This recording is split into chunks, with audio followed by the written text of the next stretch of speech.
It was 4:30 p.m., and Rose had been hiking for hours. Her body screamed for her to stop. Her legs felt like lead, and her feet throbbed with every step. But she couldn't stop now. She had to keep pushing. With a deep breath, her legs wobbled, threatening to give out, but she forced them to move. One step at a time. Just keep pushing. She repeated the mantra in her head, each word syncing with her step.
Civoleg walk and hike, a 21-kilometer journey through nature and history.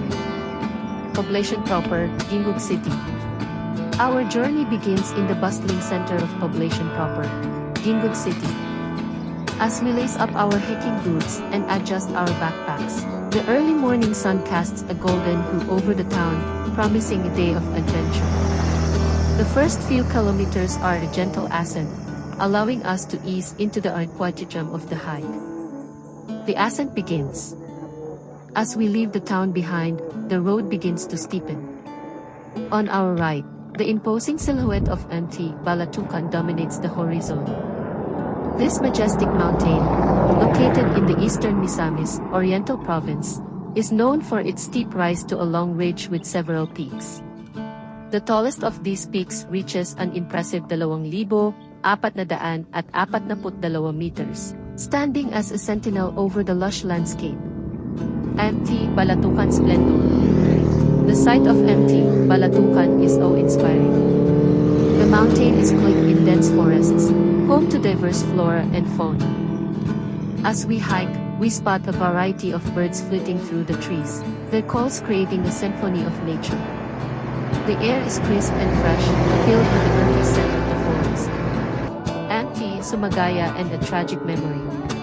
To our left, the equally majestic Mt. Sumagaya comes into view. This mountain holds a somber place in Philippine history. On February 2, 1978, Cebu Pacific Flight 387 tragically crashed on its slopes, claiming many lives. As we hike past, a respectful silence falls over our group. The mountain stands as a silent memorial to those who lost their lives, and a plaque near the trail commemorates the tragic event. It's a poignant reminder of the mountain's power and the respect it commands. The climb continues. The path grows steeper as we climb high. The effort is rewarded with breathtaking views of the surrounding landscape. We pause frequently to catch our breath and take in the scenery. The higher we go, the more expansive the views become, revealing rolling hills, verdant valleys, and distant mountains.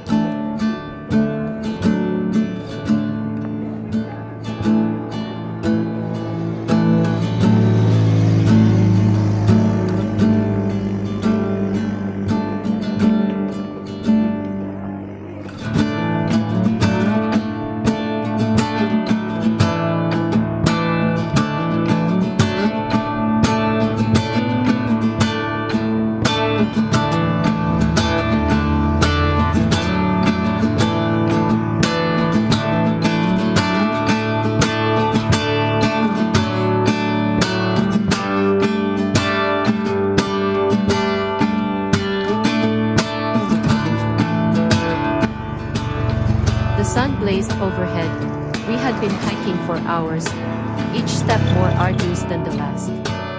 The heat was unbearable, a consuming force that drained our energy and sapped our mood. The road to Civoleg was known for its challenges, but no one had prepared us for the sheer intensity of the midday sun.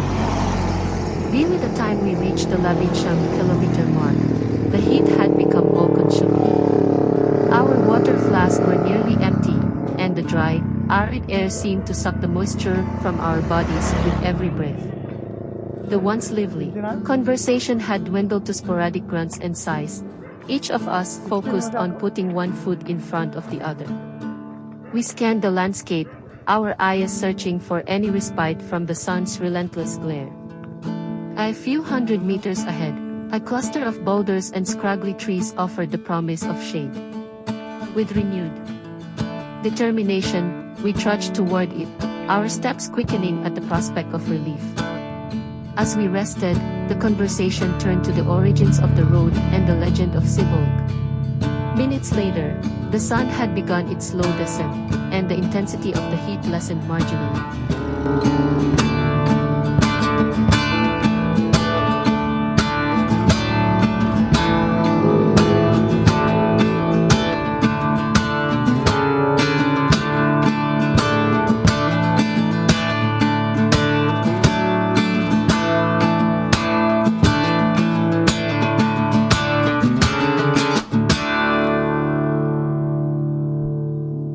We packed up our belongings and resumed our trek.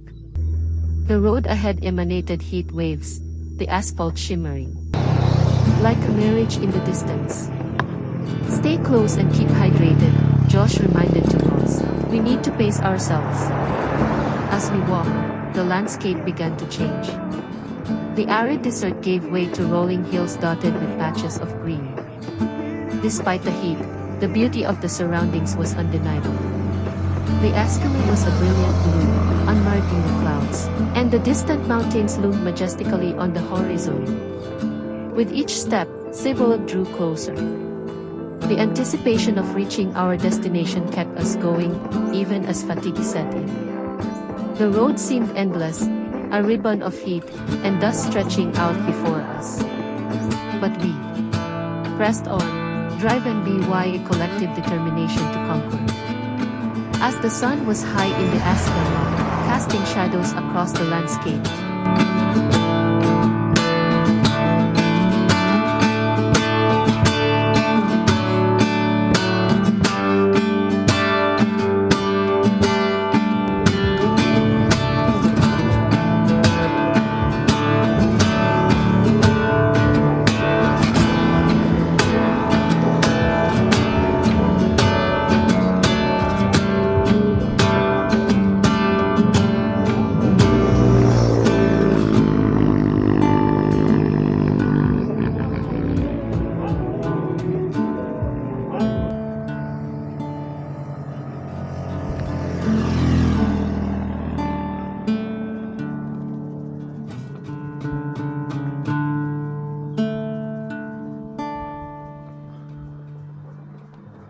Kumay na lang.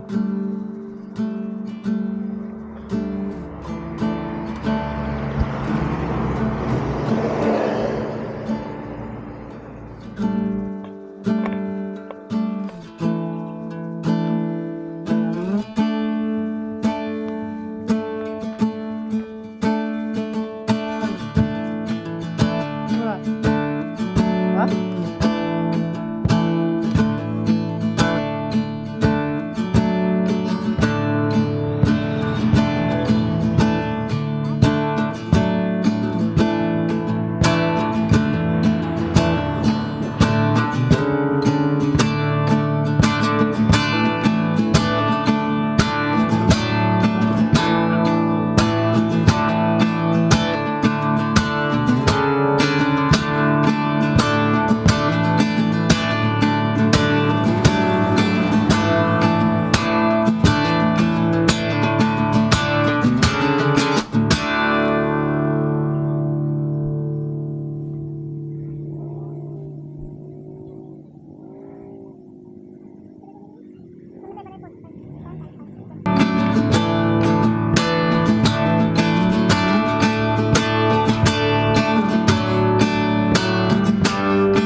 washed over us, and we quickened our pace, eager to explore. We set up our meals and have our lunch, a simple meal. We shared our thoughts on the journey and the place. The sense of closeness had grown stronger, and despite the hardships, we felt a deep sense of satisfaction.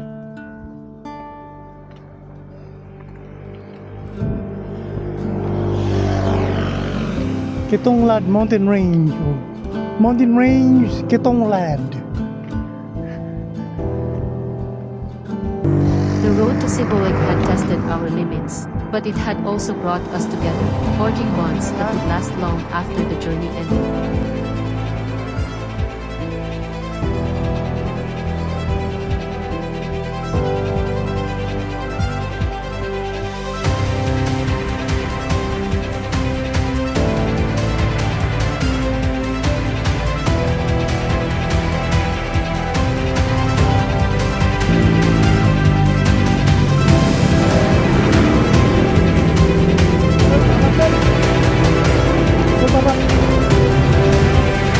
Papat dulu.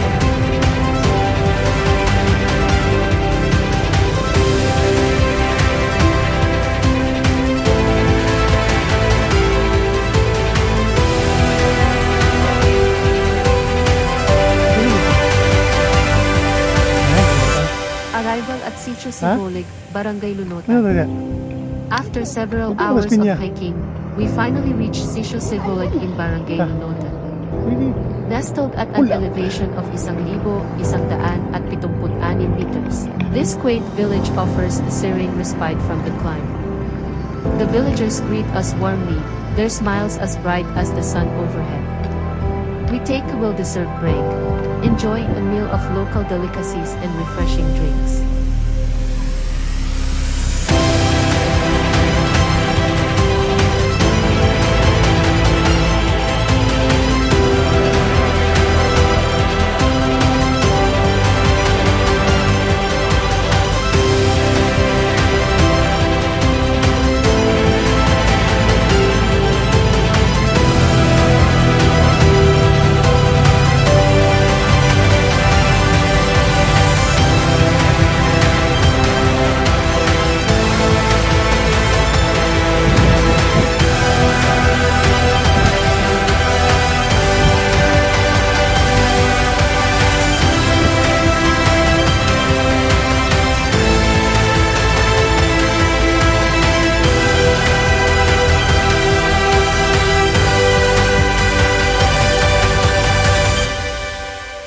Refreshed and revitalized, we begin our descent back to Poblacion proper. The return journey offers a different perspective, with the downhill path allowing us to cover the distance more quickly. The mountains that loomed large on our ascent now stand proudly behind us, a testament to our accomplishment.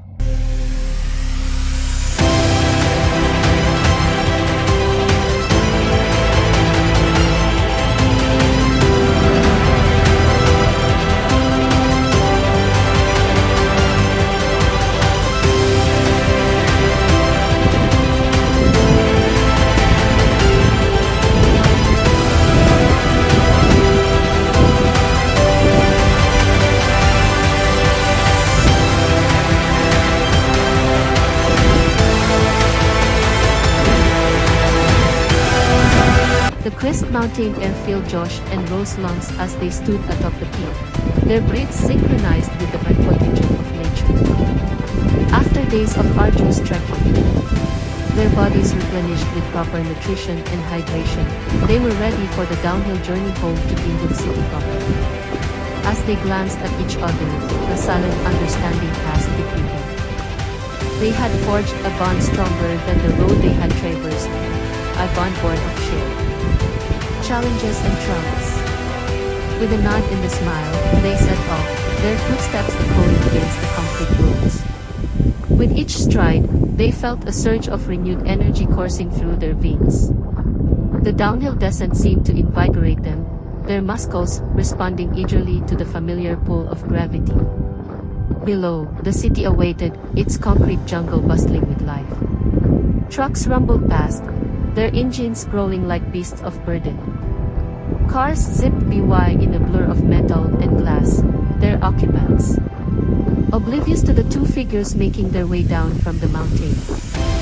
Motorcycles weaved through the traffic with practiced ease, their riders leaning into sharp turns with the confidence born of experience. But amidst the cacophony of urban life, Josh and Roz remained focused on the path. Each step brought them closer to their destination, each heartbeat testament to their determination. As they descended, the landscape shifted around them, the towering peaks giving way to rolling hills and verdant valleys. With each passing moment, the journey seemed to take on a life of its own. They reveled in the sights and sounds of their surroundings, the beauty of nature unfolding before them like a painting come to life. They paused to admire the vibrant hues of wildflowers blooming along the trail, the gentle rustle of leaves in the breeze. As they reached the foothills, they felt a sense of anticipation building within them. The city lay spread out before them like sprawling tapestry, its streets teeming with life. They quickened their pace, eager to immerse themselves in the familiar chills of urban living. But even as they approached their destination, they couldn't help but feel a pang of sadness at the thought of leaving the mountain behind. A sanctuary amidst the hustle and bustle of everyday life. They paused to bid farewell to the towering peaks that had sheltered them, offering a silent prayer of gratitude to the spirits that had guided them safely on their journey. And then, with one final glance over their shoulders, they turned their backs on the mountain and plunged headlong into the heart of the city. The streets were alive with activity. But amidst the chills, they found a sense of peace, a feeling of belonging that transcended the boundaries of time and space. As they made their way through the crowded streets of Jingoog City proper, they knew that their journey was far from over. For even as they returned to the familiar comforts of home, they carried with them the memories of their adventure, the lessons learned along the way. And as they walked side by side, their spirits intertwined like the branches of a tree. They knew that no matter where life took them, they would always have each other, and the mountain to call home.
As we arrive back in Poblacion proper, tired but triumphant, the sun begins to set.